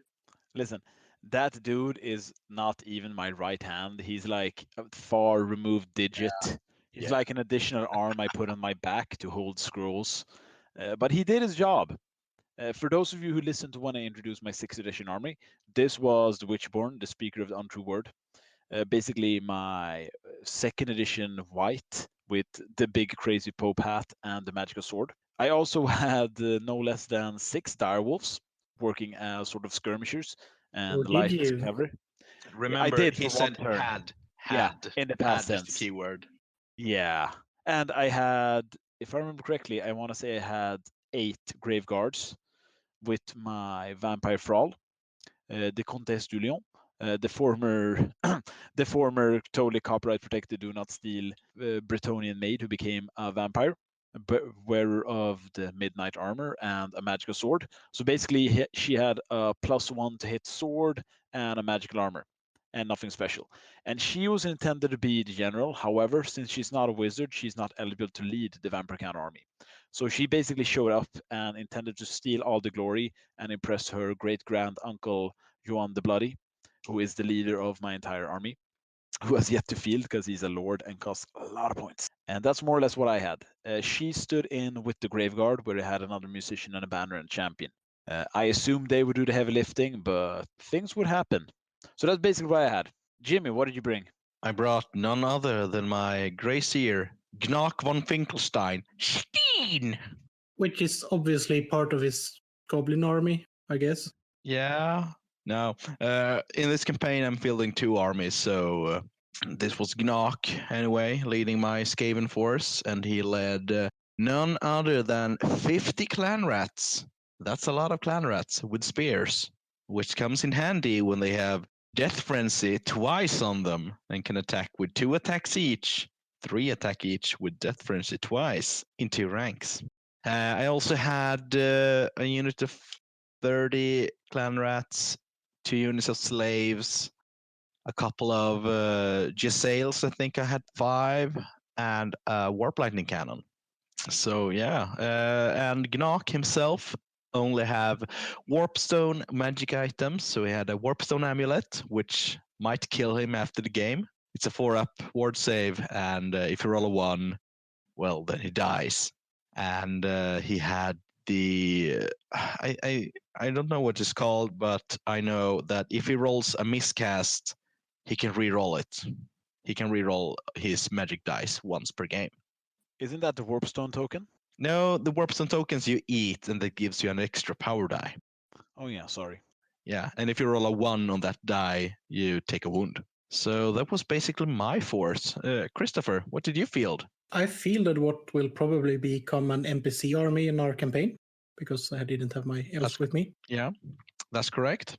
And this is an Empire army, and it consisted of a warrior priest and a bright wizard as the characters. The warrior priest was the general, and he was leading a solid block of Empire spearmen. Can't remember how many. It should be visible. I think it was 30 or 40. Something like it was a So large block it was, at yeah. least, and it will be visible in the photos that will be up if you check those out. Other than that, we had a solid block of Empire swordsmen with shields. They never die. They just run away. More on that later. And we had 10 Empire crossbowmen and 10 great swords and a cannon. And really favorite of Krell's, the Empire in the Circle Knights. There were only like 5 of them, right? Yeah, there were 5 of them. You mean 50? 50 of them, right? 50 of them, and there were at least 100 of them still alive at the end. Yeah, so what these guys are slyly alluding to is the fact that his super expensive, highly trained, capable knights somehow rode down my undead wolves, which is not a super great accomplishment. The problem for me is that they didn't even stop.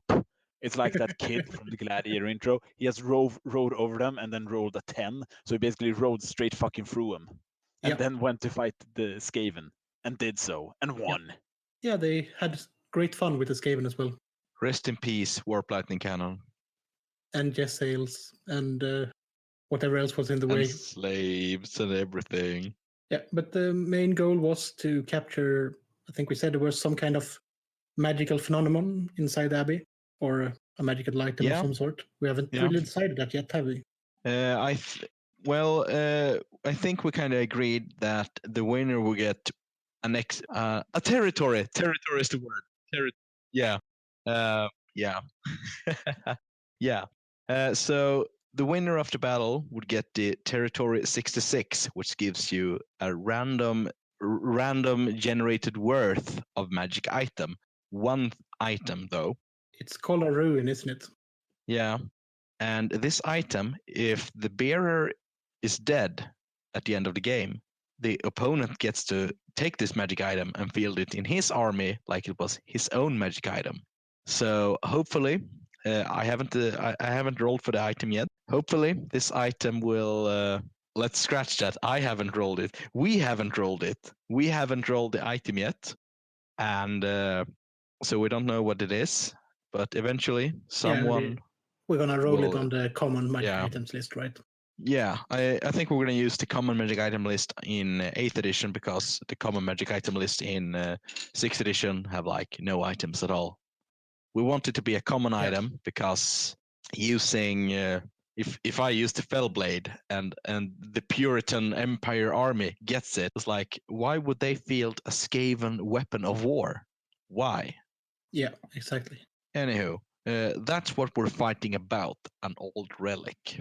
And one more thing, given that this was a special scenario, all of the combat phases were fought in all of the turns. Oh yeah. So like And so it's the same with magic and stuff like that. Yeah. So me and Krell fought in Chris' combat phase. So it was a lot of combat in this game. Thankfully, otherwise that game would have taken forever to finish. Oh yeah, it would have. Yeah, so should we just basically, for my part, what I did turn one was, for some godforsaken reason, I deviated majority of my resources into attacking Jimmy.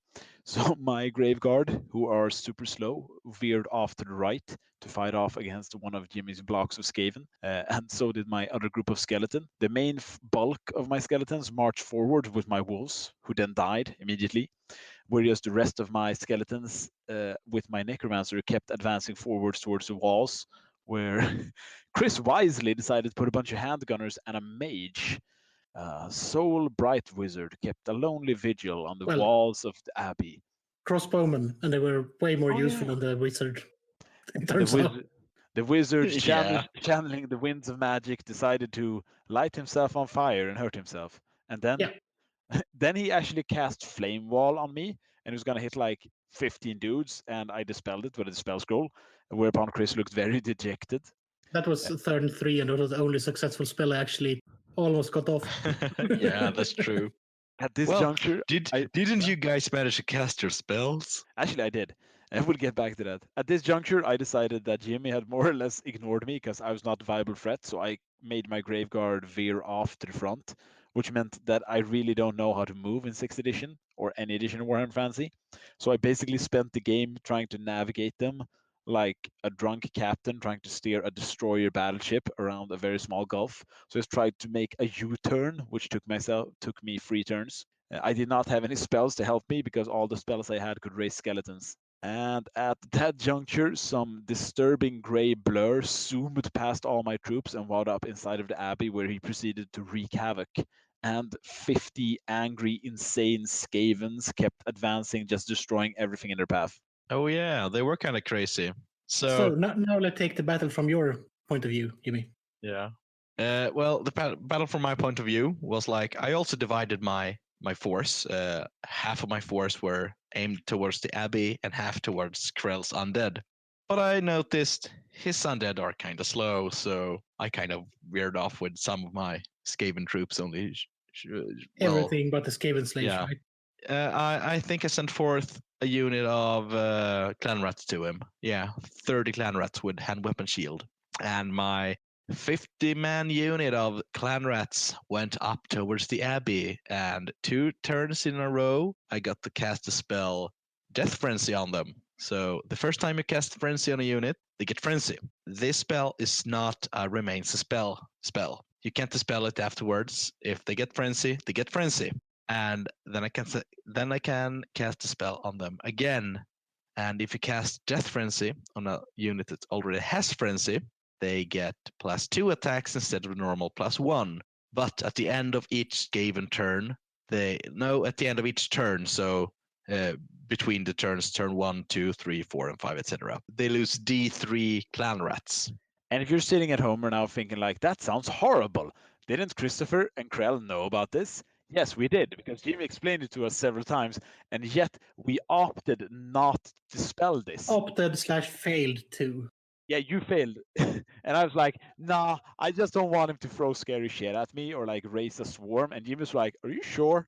They get frenzy. I'm like, well, you're all the way over on that side of the table. Let Christopher handle it. And Christopher's like, dispel, dispel, dispel. No dice. So yeah, my 50-man unit of clan rats, they wreaked havoc on Chris's left flank until there was a cannon and 2 grape shots at the end of the game. Yeah. So from 50 man strong, they went to like I think 11 or 12 at the end. That was Chris both grape shots and myself killing my own guys from using Death Frenzy. Don't you dare put down the efforts of the Great Swords. They killed 1 Skaven Yeah, they did. in a challenge. Yeah. And they held for 1 turn and then they fled with their stubborn leadership 8. Lovely. Cowards, I say. The rat people are real. It's a real threat. The reason, as we said earlier, that since you fight in every combat phase, goes Yeah. a lot quicker, and that's why they all Yeah. were dead like in turn 1. Yeah. Otherwise, they would Yeah. probably held 2 or 3 combats Yeah. because that's what it actually was. Yeah. So then I don't remember what my Warp Lightning Cannon did, if it even did anything. I can tell you what it did. It just killed some undead. Yeah, it killed some undead, and it also killed a couple of knights until it fled and Yeah, the was fun part is- overrun. You killed a couple of Graveguard, but not as many as I thought you would. Yeah. My shooting wasn't the best, except, well, when I had cast my Death Frenzy twice on my clan rats, Gnak was thinking like, well, I'm not going to stand around these crazy dudes. They might kill me anytime. So I skittle-leaped him out of the unit and started wreaking havoc with the spell Vermintide. I always hated the spell Vermintide before. I have always been a fan of Warp Lightning, because if you ask Niklas, he loves Warp Lightning too, especially the level 2 one. Anyhow, the spell Vermintide is you place the large blast marker on the caster, which is a Grazier, and then you shoot this blast marker off 4d6. Any unit it touches takes 2d6 strength 2 hits.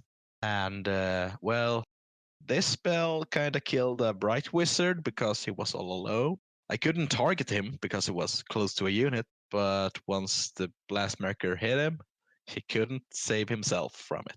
And I've been killing He was things. already wounded, given that it Yeah, set on fire true. turn or so True. earlier. I got respect for this spell and this combination from this game because it was truly fun to just pop up everywhere, skittle-leaping around all the time and casting Vermintide. It was jolly good fun. What do you say, guys? I'm sorry, I had to mute my microphone because I was just screaming and rocking a cradle position. I mean, initially, Christopher's plan of dividing us and keeping us on each end seemed to turn out quite well. Unfortunately, by turn 3, the Necromancer, the Ashenborn, had come to the north end of the table, and he had come in full force. What I should probably mention by now is that I did 4 Invocations of Nehek, and rolling 2 dices, I think I averaged on raising no less than 10 skeletons every time. So at one juncture, I was literally raising the undead faster than Christopher could kill me.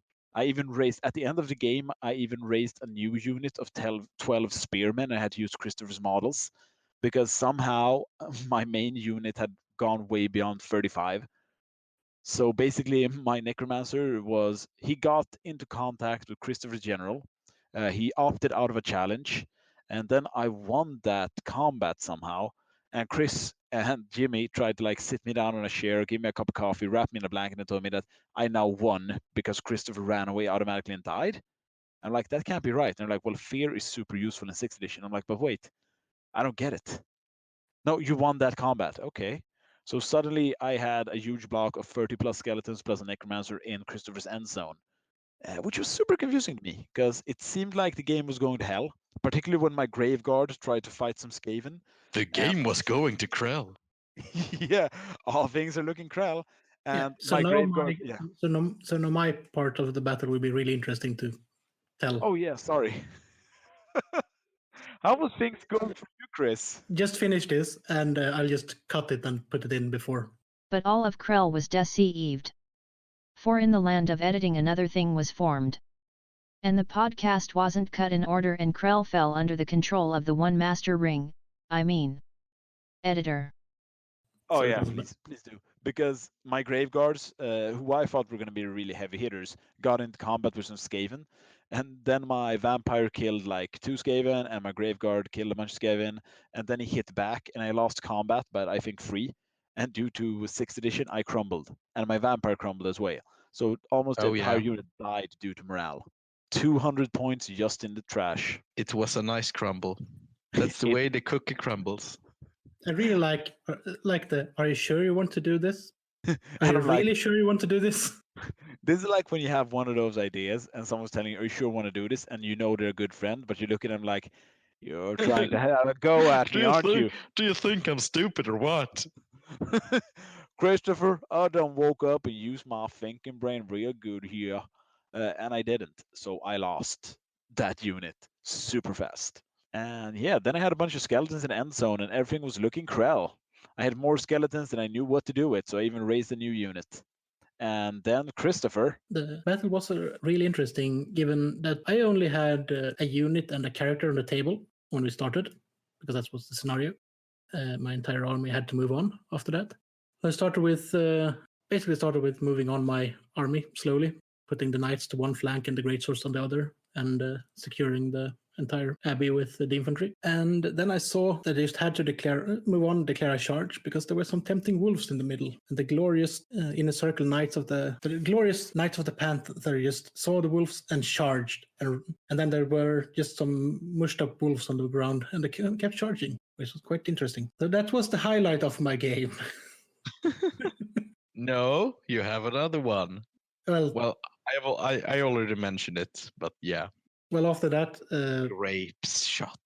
the battle for the abbey was always meant to be defensive, and all of them had to basically make the last stand with the great swords holding up and teasing the large blob of Skaven that outnumber them 5-1, just out of formation. So they were charging towards the board edge instead of inside the abbey, which was really helpful to keep them out of there for longer and keep them later on in position for the guns. And the infantry did what the infantry did, which was basically stand around and then died and then run away. I mean, they held fast. You can't argue about that. Time becomes a bit different when we fight like this. So what usually might have been like in turn 4 before something really died or run away was in the middle of turn 2 all of a sudden, because all of the fighting has been going on. The knights did what they did. They rode and tried to get as many Skavens in the backfield as they could. The cannon managed to kill off most of the Jezrael teams before making them flee. Yeah, in turn 2. And I really, really liked a perfectly placed cannonball that took out your rattling gun. Oh yeah, it was bloody glorious. Yeah, that was really cool, actually. It was really, did that just happen? Then it can't go this well for me. And then the knights decided to charge down the warp lightning cannon as well. Yeah, and it didn't flee far enough, because warp lightning cannons have to flee as a charge reaction every time. Yeah, but you did try to shoot them off, but you could only take like one knight at a time. Yeah, And given because that you it's aligned them so good. Yeah, and given that they're a lance weapon, lance weapon is the 30k term, but basically draw a line and everything under it get hit. You managed to hit one knight and 2 units of undead behind. It was really, really nice. That was sad, yeah. But sadly, it wasn't going the way that the Empire men really wanted. And as we can put it like this, they did a tactical retreat off the table to fight another day, leaving the abbey unoccupied for now. But in reality, they basically just fled or died, except the knight and the cannon. I mean, story-wise, they had to fight 2 things that they have been told their entire life barely exist and will never really occur in front of them. Suddenly, a huge fucking horde of undead vampires has risen from the sanctified gardens of Moor, and then suddenly abhorrent beastmen. Oh shit, it's actually rat folks, it's a real thing. And they've got a cannon appears. I mean, it's enough to test the courage of any true-born Empire man. That's correct. So, story-wise, towards the end of the game, I think Jimmy had his immortal fucking 40 frenzying Skaven dudes, and he had his Grey Seer, Gnock, who was taking no shit whatsoever. Yeah. I had 2 units of skeleton and a hedge necromancer, so the things were not looking good. We actually calculated the points. I think, I had the most victory points. And yeah, you had the most victory I points came because you out as killed so winner. fucking much. Yeah. Mhm. But I had the most scoring units in the end zone, which didn't matter because you'd murdered so much. Just so much. Yeah. And the capture point was contested by all 3 players as well. Yeah. Yeah. No one had it by himself. No, so that was discounted from the end victory. But the moral victory And actually goes. I also need to say I also had the most banners. I don't remember if it was 4, but I think I had 4 banners total. Yeah, I think so too. You had one of mine for sure. Yeah. You did get one for the swordsman. You did not get one for the great swords because they didn't have any, I think. Those Skavens looked like manic hoarders, just basically collecting pieces of cloth to redecorate. mine. Yeah, pretty much. But what did you guys think of the game? It was great fun. It was I loved chaotic fun. Yeah, chaotic fun. I loved our little narrative in it because it fits so well with the to me, it was the undead who pushed the attack, and my clan rats and my Skaven was like, "Shit, they're attacking now. We've been planning to attack next week. We have to do it now." So Sneak, kill, kill. they take this as an opportunity because they knew we can take on the Empire forces by ourselves. But if these undead also attack, we might gain the advantage, and so we did. Classic vampire count asshole behavior, because my necromancer and my vampire was scheming against one another, and inevitably they had to push the attack before anyone was ready, and the Skaven were pulled in on it as well. So basically the men of the Empire were caught in like a bizarre free way of getting hurt, and not just feelings. Just you wait until I get a new territory for my Skaven so I can field a chieftain or something. Then he will plot against Gnock. Trust me. I just feel bad for the Bright Wizard, who's obviously like meditating the ruminations of the universe, and oh shit, I need to get my pants on and get on the field. Yeah, he was just a visiting wizard that just felt like going to the inn or something like that, and the village at the abbey, and all of a sudden everything I've ever feared has come alive, and it's here today. I imagine it being like, we've got a dedicated role-playing group, and you have someone who's like visiting, like a cousin or someone who role-plays, and they're like, you can play like the visiting Bright Wizard. Oh yeah, what do I do? Here's your character sheet, and since you're just visiting, we can't give you any cool gear, so you don't have any like bound spells, but you're relaxing at the tavern when your friends come to gather you. Oh, cool. And then like, suddenly, Skaven. Suddenly, undead. Well, there's no mimics here, are they? What did you guys learn from the game? Like, what would you have improved about your armies? Which I know is hard for you, Chris, because it's an NPC army. I would improve it by having my own army the next time. Good point. And maybe having more than 10 minutes to familiarize myself with the Empire army and the army list. Me, myself, I think I would have, no. I'm kind of perfect with how I feel it. I liked it. I liked how I feel my army. I wouldn't change anything, and the only thing is that I rolled badly, really, really poorly with my Giselles. That's it. Yeah, but that's out of your hand. Yeah, I shouldn't roll dice at all. How about you, Krell? I would probably, for the next turn, I have recruited my Necroc Thrall, who will be leading the army, and I'm going to have... He's not leading it. He's still your Necromancer. No, because the Necromancer is going to go to the front lines. So the Necroc is going to lead the army. So you're going to kill him off. No, he's going to explore new, exciting avenues of his career, leading something. But I'm probably going to equip my dudes and possibly take like Lord choice, because that seemed to work out well. I don't know. I'm two ways because I really want to bring the wolves. And but also remember, you're stuck with the same magic items until you get a new territory. Well, I don't have a lot of magic items, so they did. But also, I'll give him Power Stone. Also, I think, I don't know. I'm in two minds. What do you guys think? I have 2 blocks of skeletons and some wolves. I really like the wolves, even though they have ambiguous use every time I've used them. But maybe I should have one big squad of skeletons instead. Nah, you can always make them big. Yeah, make them bigger. Having 2 units makes it more versatile because then they can move in different directions and stuff like that, and then you can boost them when it's cold. Yeah. The trick about using the wolves, are they fast cavalry? Yeah. Yes. The trick is to use them in the right way, like keep them close to your general so you can march in the beginning. I mean, they have movement 9, so they march 18 bloody inches. Don't put them in front of inner circle knights. Yeah, try to get them to outflank units and flank charge them, because you are fast cavalry. You can just walk straight up and turn sideways like no one's business. And it's hard to say to try to play the defensive game because you don't have any shooting. So you have to be on the offensive side this time. Yeah, that's pretty much how you have to play your skeletons. It's hard to be defensive unless you have like a dude at the back constantly raising new units. I know you have a couple of ghouls. No, Not a couple. just no. Tons of them. I have over 40, yes. I fail to see how that's relevant. Ghouls are kind of expensive, I think. They are awful in 6th edition. No, toughness 4, poison attacks, 2 attacks each. They're human. They're alive. You keep forgetting that. Yeah, they are alive, but they're skirmishers, and you can use them as bait. They're expensive. They are not super useful. I don't even think they're toughness 4. I'm gonna have to check out that. They are useful, and as they are skirmishers, you can run. Just want me you to can make always them a banner so you can take you it. can always run, even if you have enemies within 8 inches of you. So you can run around enemies, keeping them from running, giving you the opportunity to march forward while the enemy had to walk. Otherwise, do you have any giant bats yet? No, I have no bats, no fell bats, no giant bats. And what's the last one? There's something more you can have that I don't have, I think. I have some black knights, but they're not really done. I'm gonna do some blood dragon choices there. Ooh, cool.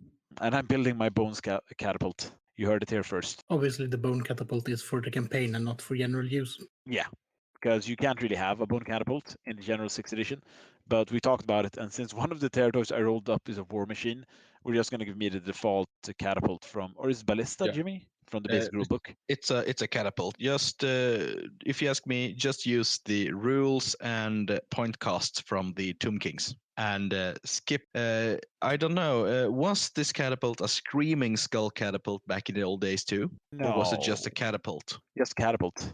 Okay, I'm gonna look into it for you. Yeah, but this The is point cost, I mean. Yeah. I think this is a discussion we're going to continue off air. Oh yeah.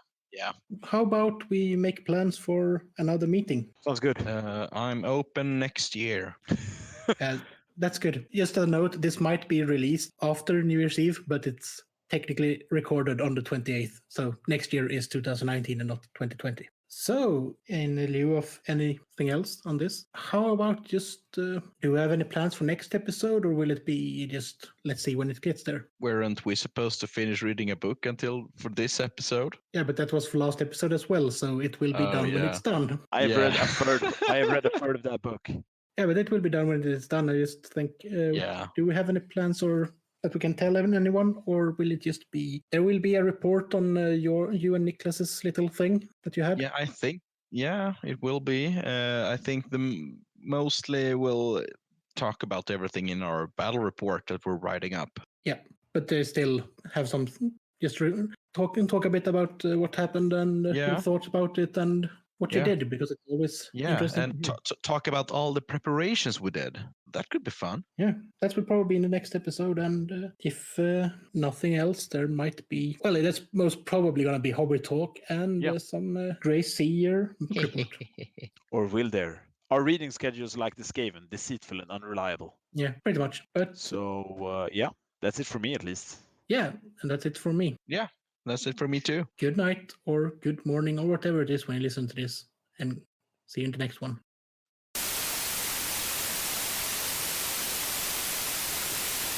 Yeah, that griffin has fucking magnificent balls sculpted on it. Balls and dick. Full frontal nudity.